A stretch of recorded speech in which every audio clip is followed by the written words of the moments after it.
Welcome to the Table Podcast, where we discuss issues of God and culture, brought to you by Dallas Theological Seminary.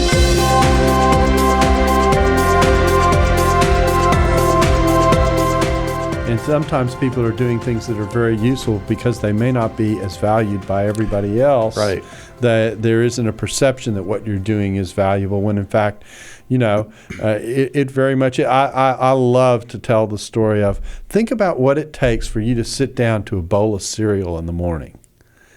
Think about all the things that had to be done in order for your Wheaties to be in front of you. Mm-hmm. And all the services that people had to perform. Someone had to plant the wheat. Someone had to reap it. Someone had to take it to be processed. It had to be in a box. Box had to be in a wrapper for to protect it so that it's safe to eat, etc. Someone had to deliver it to the store. Someone had to put the box on the shelf. Yeah. I used to do that at one point when I was real young.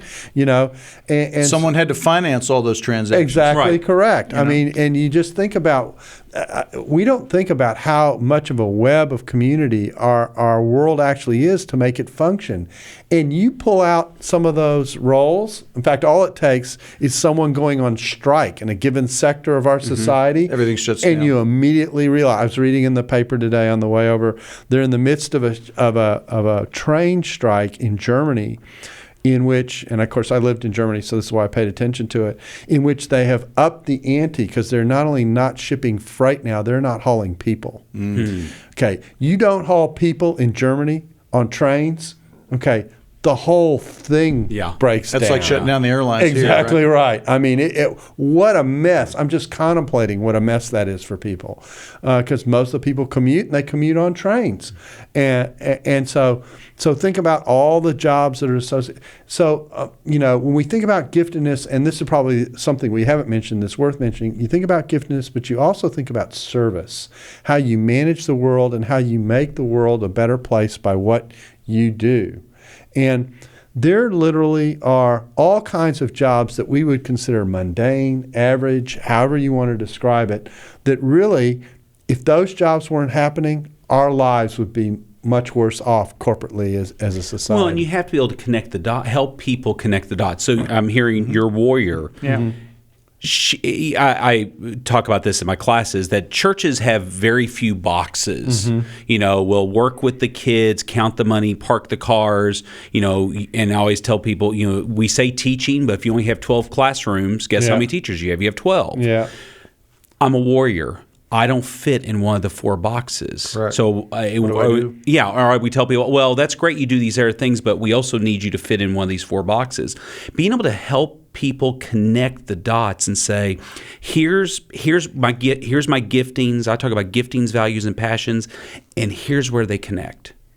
And that connection piece, because again, back to the thing of, I think people take tests all day long, that personality tests, sure. But to be able to connect the dots and then go, here's the outlet. Correct. Mm-hmm. And then that's where the lights go on. And you realize that when you connect the dots for people, like in a church setting, for the vast majority of people, where those dots will connect that they need to end up is actually in service outside the church. Exactly. And so you have to think kingdom. Because you have to think broader. Yeah. Clayton Bell, who was the pastor at Highland Park Press for years, preached a sermon once on this very issue. And he said, at the time we had, 5,000 people in the church.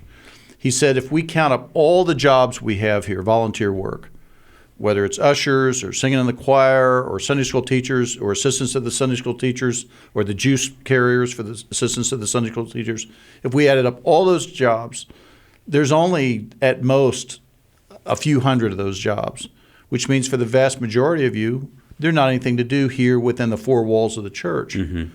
His point was, we need to deploy you out in the community to do meaningful work out there based on your gifts.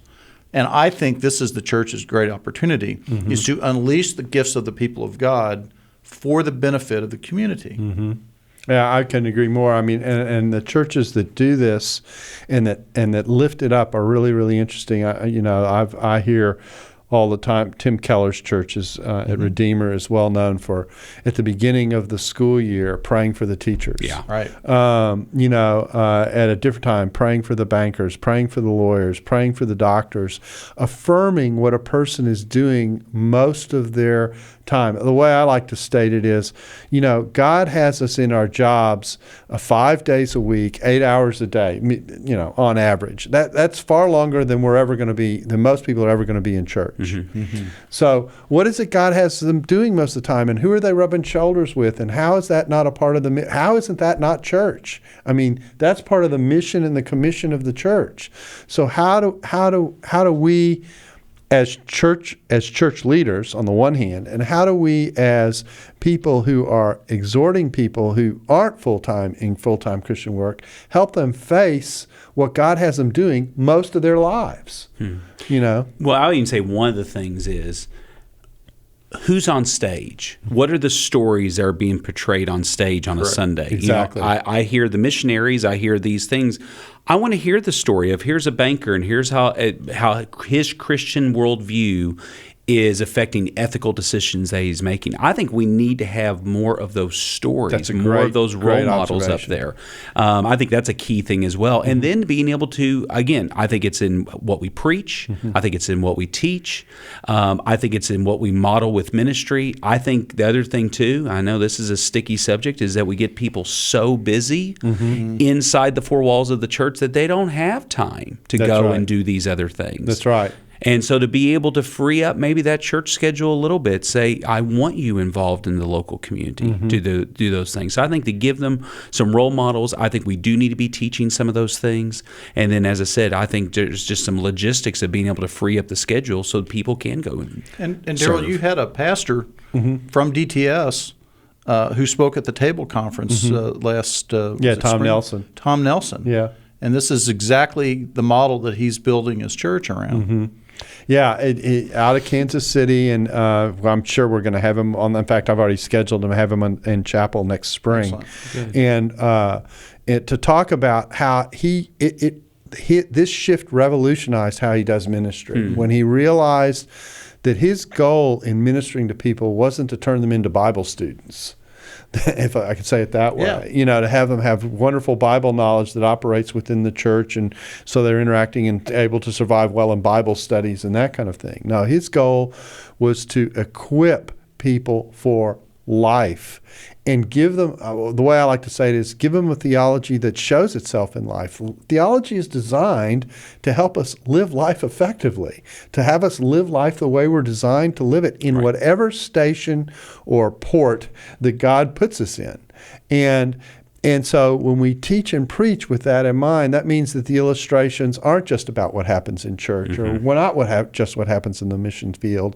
It's what happens at the bank. It's what happens at school. It's what happens at home. It's what happens. It's what happens when there's conflict in the workplace. All those kinds of things.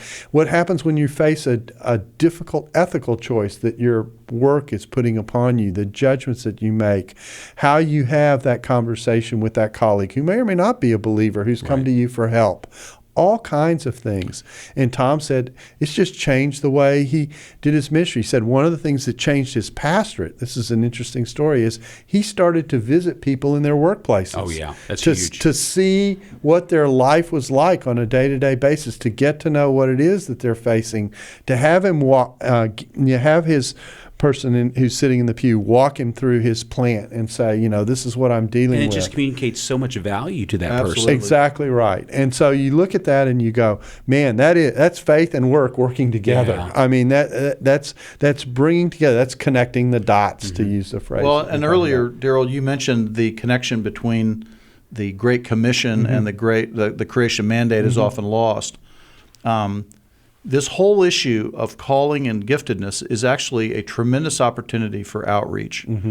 The reason I say that is because the vast majority of people in the workplace are not in jobs that fit them. And we have all the statistics on this from Gallup, who since 2000 has been keeping track of what they call employee engagement, which means the extent to which somebody enjoys their job and feels an emotional connection to their job, okay?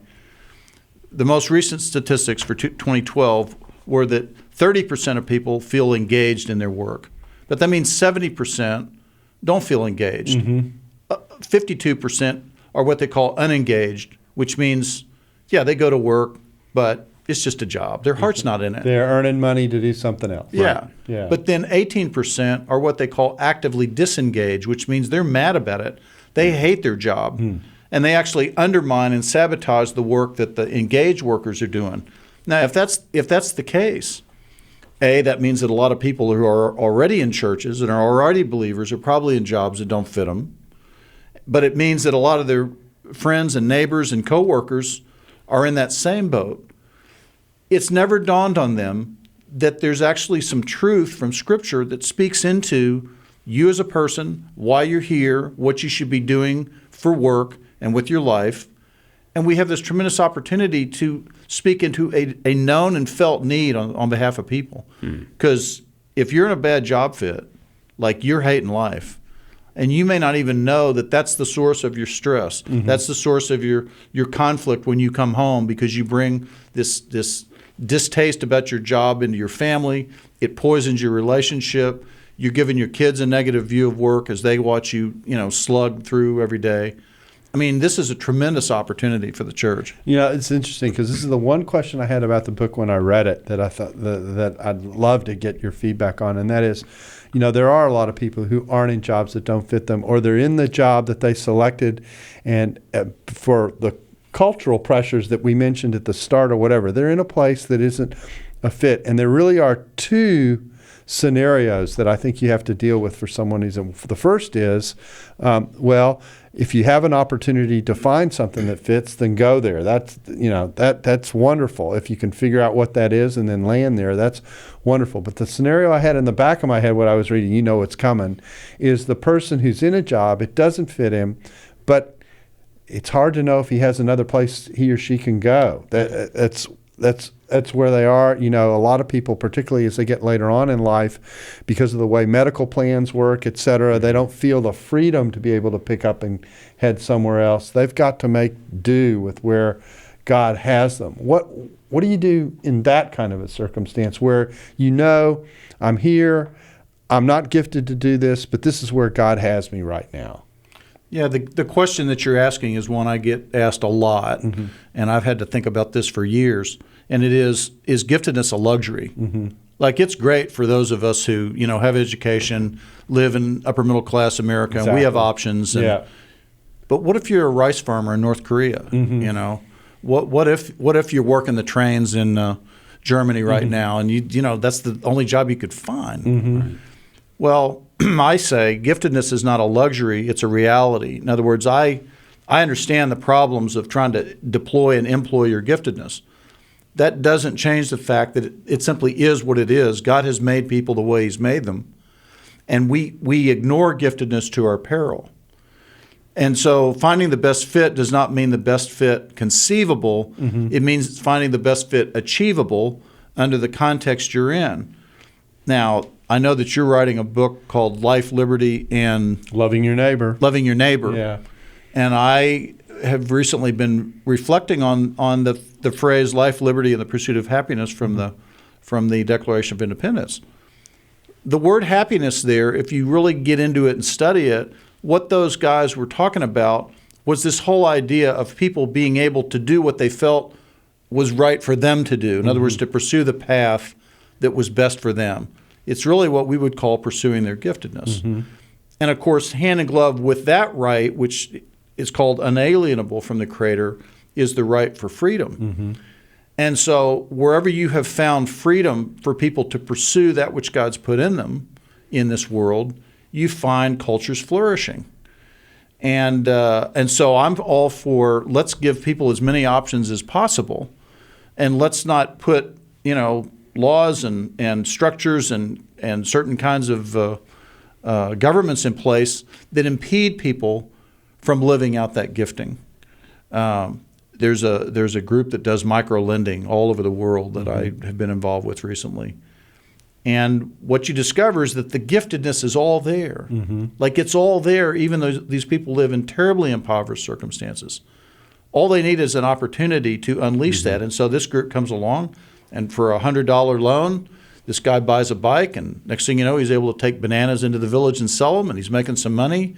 This lady buys a sewing machine, and she's making clothes and feeding her family. And all these gifts are flourishing. And there it is. It's like, wow, we gave the gift some breathing room, and here it came. And so wherever we find people that, they don't have options, I say, well, let's figure out ways to give them opportunities. But in the meantime, just because you're not in the greatest job fit doesn't give you an excuse to go, well, then I don't really have to put my heart into my work.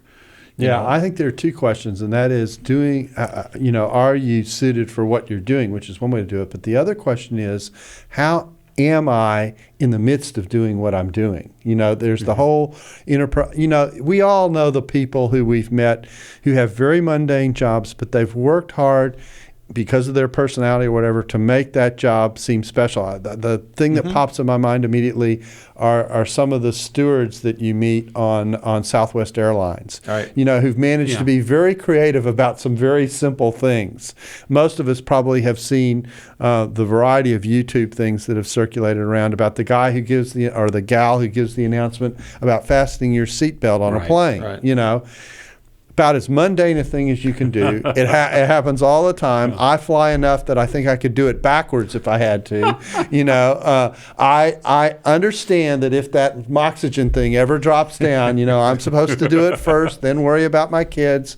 The bag, I know the bag isn't supposed. I know all that stuff. And you watch some people how they do this very mundane task, and by injecting their giftedness and their creativity in how they go about that, they transform the way in which it's done, and even more interestingly, the way in which people perceive it. Their experience of it. Yeah, they end up being, everyone who's heard that announcement 600 times is engaged in that particular example because it's so fresh and it's been so personalized. So I think sometimes we think of giftedness as where I am, but sometimes giftedness is thinking about how I'm doing what I'm being asked to do. Yeah.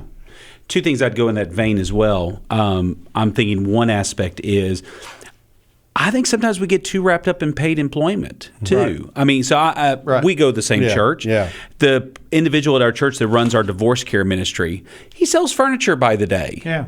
But that pays the bills. He just lights up with talking about what happens with marriage ministry and doing the job, pays the bills so he can actually do what he loves. And for there's people in this world that are fortunate enough to get paid for what they love to do with the giftedness, but for others, maybe it is just the job. But then to have that, the sad thing is the person who never has the outlet to be able to express this in the church, in their family, with the community. Somewhere. And so some of the most gifted people in your churches, they've got mundane jobs.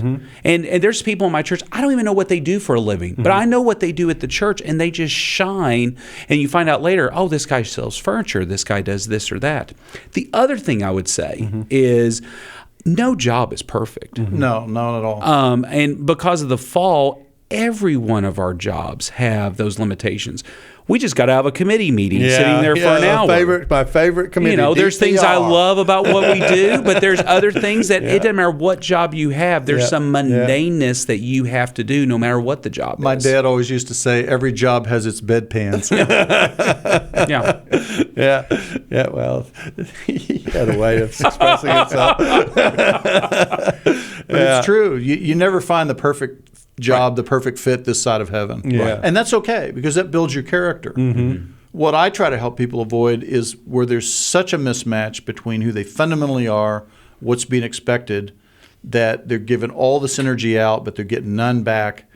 And that's they just go a empty. They go empty, and that's a recipe for burnout. That's right. Yeah, I mean, that even happens with pastors. I mean, you know. Absolutely. Yeah. I saw a survey, about a year ago now, from Leadership Network, and they were rebroadcasting a survey that asked why pastors quit. And I looked down the list of 10 things, the top 10 reasons, and I mean, at least 7 of them were the same symptoms that I see in lawyers, bankers, doctors, accountants, anybody else who's burning out, and it's signs of misfit. And you're thinking, gosh, I wonder if this guy was supposed to be in the pastorate in the first place, Mm-hmm. you know? And I think at the seminary, we actually do a service to people if we help them come to grips with the fact, you know, I love the ministry as a concept, but I realize God really didn't wire me to do that vocationally. Mm-hmm. Yeah. Maybe I should be in engineering. You know, maybe I should teach, but not in a church setting. It does the world a much bigger favor to steer somebody into work that really fits them and they can make a contribution than to go into something that. Well, I'll tell you, I've been here 13 years. I think one of the students who had the greatest gift of evangelism, he's an accountant. Mm-hmm. He came here thinking, I want to go to a church, and he says, I hate hanging out with Christians all day. And he's working with one of the big accounting firms, and he has an impact not just here in the U.S., he's working with expats all around the world. Mm-hmm. And he has an incredible gift of evangelism. And yeah, that type of thing of being able to unleash. Yeah, I think that there really are two elements to this that are important, and one of them is the fit of doing. And your book does spend a lot of time helping people kind of discern what is it that you like to do, what do you do naturally, what motivates you, you know, what intrinsically when you do it's what I call getting lost in what you're doing. You know, you dive in, and you know there are times my wife will say the world ceases to exist sometimes when I'm sitting down and writing. When I'm at a certain point in my writing and things are really Lost going well in the and I'm thinking activity. through and I'm lost in and I'm in it and I look up and I've been there sitting there 3 hours and I thought I'd been there maybe 10 minutes. And you feel energized. Exactly right, because Yeah. it's been creative and that kind of thing. I actually had a moment like that this morning. And so, you know, that really is invigorating to watch that happen. So there's that dimension. And I do think this other dimension is undervalued, and that is, all right, I'm not in the best place. You know, I'm in the middle of this DPR committee meeting. It's not the most thrilling set of handouts I've ever had to evaluate in my life, you know, that kind of thing. But the activity that we're actually engaged in trying to do, which is to improve our education, it's important. It's important. Right. You know, and this is the mundane part of getting there. But so you do it. So you do it, and you realize, yeah, this isn't the funnest part of what we do, but you also realize that by investing in it and taking it seriously, you actually are helping to accomplish and make better those times when you are doing what you want to do, and you're making it more effective in doing so. Correct. And so it has value, and so you make the best. I'm sure every stewardess in the world says, I wish we weren't mandated to tell people how to fasten their seatbelts on every flight. I mean, I think about how boring it is for me. Imagine for the person who has All to day say long. that all day long, every Every day. flight they're on, Right. that's the thing they're going to be telling people. And you sit there and you go, man, I mean, I when I'm in my good moments, I go, I think I have it bad. Think about the person who has to do this all the time, you know? And so, and yet there's a way of doing it. You mentioned Southwest Airlines. Yeah. You gave them some free advertising. You mentioned an enlightened employer. There's an employer that realizes that very issue. And you know, the one of the mission statements of Southwest Airlines is have fun. And for all the years they've been in existence, they have actually done that. That to me speaks to anybody who's listening to this who's an employer. You have an opportunity to shape the nature of the work that people are doing. You can either make it a joy or you can make it drudgery. And you have a lot of control over that culture. And what an enlightened employer does is take something that's very menial and somehow invest it with meaning and significance, and almost makes a game out of it that people love to play, and that encourages people then to bring the best of who they are to You it. know, another corporation that I think fits that bill very much is Interstate Battery. I think There's through, another one. I think Yes. through the commercials that Norm Right. Miller used to do with Joe Gibbs. You know, here's the owner of the company and a former NFL football coach in the back seat of a racer having fun in the 30 seconds or the minute that they get to advertise about Interstate Battery, and they have fun with it. And you can see that and you sense it, and that spirit runs through the company. Right. And you see it take place. And so I think it's a very, very important. The whole atmospherics, if you will, of what a company is very, very important. Well, and it's just pure economics as well. When I empower my employees, There you go. more stuff gets done. That's right. And you need less management. Right. Yeah. Yeah, well, it's an interesting world to think about how giftedness works, and even when there's a mismatch, what the potential is. I think that sometimes we get locked in the thinking of, I'm not where I ought to be, and that becomes like a box and a prison simultaneously, and you're locked in. And maybe the flip side of that, at least initially, is to think through, well, okay, I'm here. How can I make this better? How can I make this work? What can I do to do creative stuff? I'll tell another story that is an example of this kind of thing. When I was growing up, one of my first jobs was I worked in a mailroom of a bank, just become a Christian. That really sounds like a great fit for you. Yeah, that's right. It was a great job, and it was how I was earning my summer money. And you go in and you just. It's these old mail machines that put stamps on envelopes. And one thing the bank used to have to do was a lot of envelopes. Yeah. Mm-hmm. And there was a lot of filing that was involved. Everyone was filing stuff, checks and that kind of, it was before automation and that kind of stuff. So this is a dinosaur story, but still. But in the midst of that, I thought, well, there are a lot of people sitting around. They're just filing their stuff all the time. There's not much going on here. Place is pretty quiet. Every now and then there's a conversation. Maybe there's something we can do to stir up a conversation. So there was a employees board that was located in the middle of where we were located. So one day I said, I think I'm going to do a thing called a verse for the day, just to see if people will talk. And so the first one was, you shall know the truth, and the truth shall set you free. And at the bottom I put, on the tower at the University of Texas at Austin, which is where I was going to school. Mm-hmm. And, well, actually, that isn't what I did. I had the verse, and I said, does anyone know where this is prominent? That's the way I said it. And so, and do you know where it comes from? Okay, so 2 questions. Okay. And people were walking by, and they were going, yeah, I've seen that on the tower at the University of Texas. And I said, well, do you know where it comes from? And, of course, boom. Some people, a lot of people didn't know. Right. And so, and what is the truth? And boom, and there all these people filing, just kind of doing all of a sudden the workroom, kind of lights up and people are talking about stuff.